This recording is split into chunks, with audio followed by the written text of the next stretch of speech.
आपण पाहत आहात जनहित प्रवर्तक वृत्तवाहिनी सिटी लाईन न्यूज. पाहत रहा.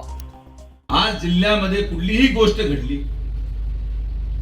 म्हणजे मी अशा परिस्थितीमध्ये आहे की कुठल्याही प्रकारे काही जरी घडलं तरी न कळत माझं नाव त्यामध्ये टाकलं जातं.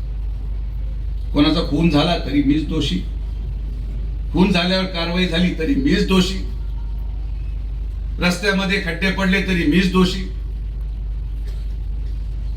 नगर मनमाडच्या बाबतीत मी माझी स्पष्ट भूमिका मांडतो की आज नगर मनमाडचं काम होत असताना कोल्हारच्या पुलाच्या एका बाजूला रस्ता झालेला आहे आणि कोल्हारच्या पुलाच्या दुसऱ्या बाजूला रस्ता झालेला आहे.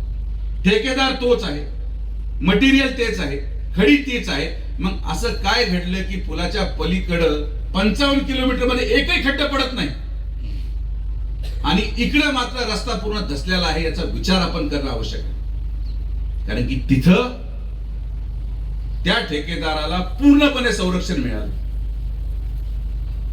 त्या ठेकेदाराच्या चर्चेनुसार खरं जबाबदारी त्याची आहे रोड डायव्हर्जन करण्याची, पण आपली नैतिक जबाबदारी समजून चालू कामामध्ये गाड्या त्या रस्त्यावर चालू दिल्या नाही गेल्या आणि म्हणून त्या रस्त्यावर एक खड्डा पडलं नाही. मात्र इथं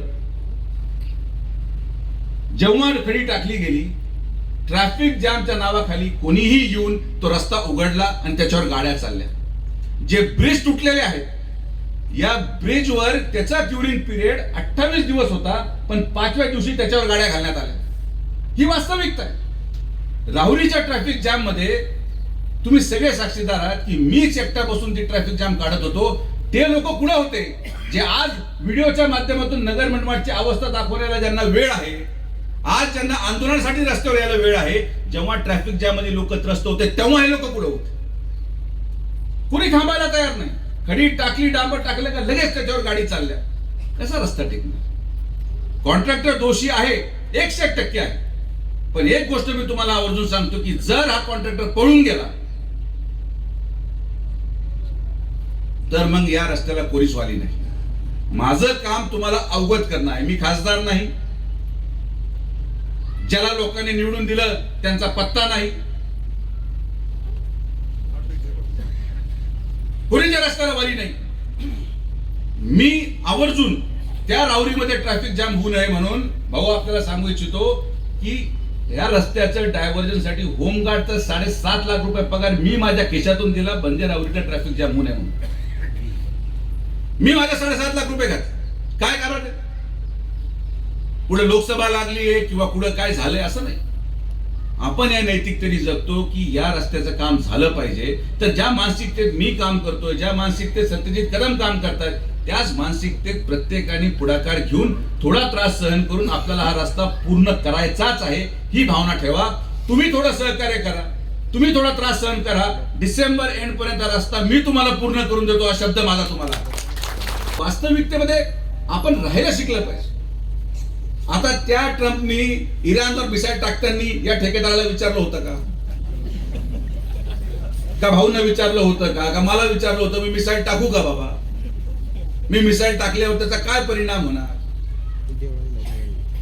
आणि मी देवा शपथ सांगतो असा वेळा माणूस मी माझ्या उभ्या आयुष्यात पाहिला नाही हो. सकाळी म्हणतो बंद, संध्याकाळी परत बॉम्ब टाकून देतो, परत सकाळी बंद, परत म्हणतो मी आता हे केलं. म्हणजे त्या माणसाच्या नादी न लागणं हेच आपल्यासाठी योग्य आहे. आज डांबर न मिळत असल्यामुळे भाऊ या कॉन्ट्रॅक्टरला डांबर दिल्लीहून आणावं लागतं गाडीने. जे रस्त्याची किंमत आज 5 रुपये असेल त्या किमती वाढून 2.5 पटीने किंमत वाढून त्या गोष्टीला पण मंजुरी घ्यावी लागते. हे टेक्निकल मुद्दे आहेत हो. आणि किती लोकांशी मी भांडू, किती लोकांना मी समजून सांगू. जो त्रास तुम्हाला तो त्रास मला पण आहे. आता माझ्या मुलीच्या शिक्षणाच्या दृष्टिकोनातून माझी बायको आणि माझी मुलं नगरला राहायला गेली. मी राहतोय लोणीला. आता रस्ता करणं किती गरजेचं आहे हे तर माझं म्हणून समजत नाही.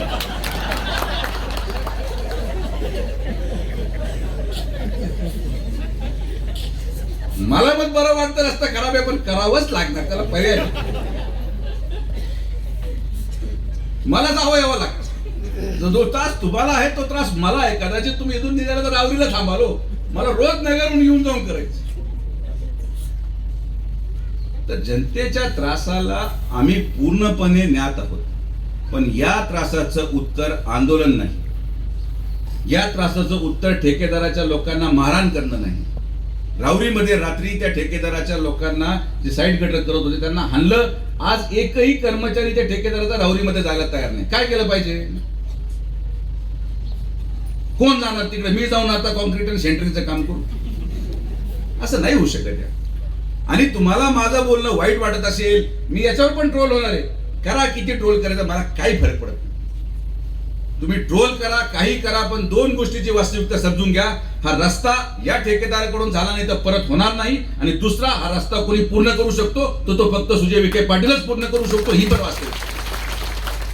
लोकांसाठी, लोकक्रांतीसाठी जनहित प्रवर्तक बनलेले निर्भीड, निपक्षपाती web portal, YouTube channel city line news like करा, कमेंट करा, सबस्क्राईब करा, बेल आयकॉनवर दाबून शेअर करायला विसरू नका.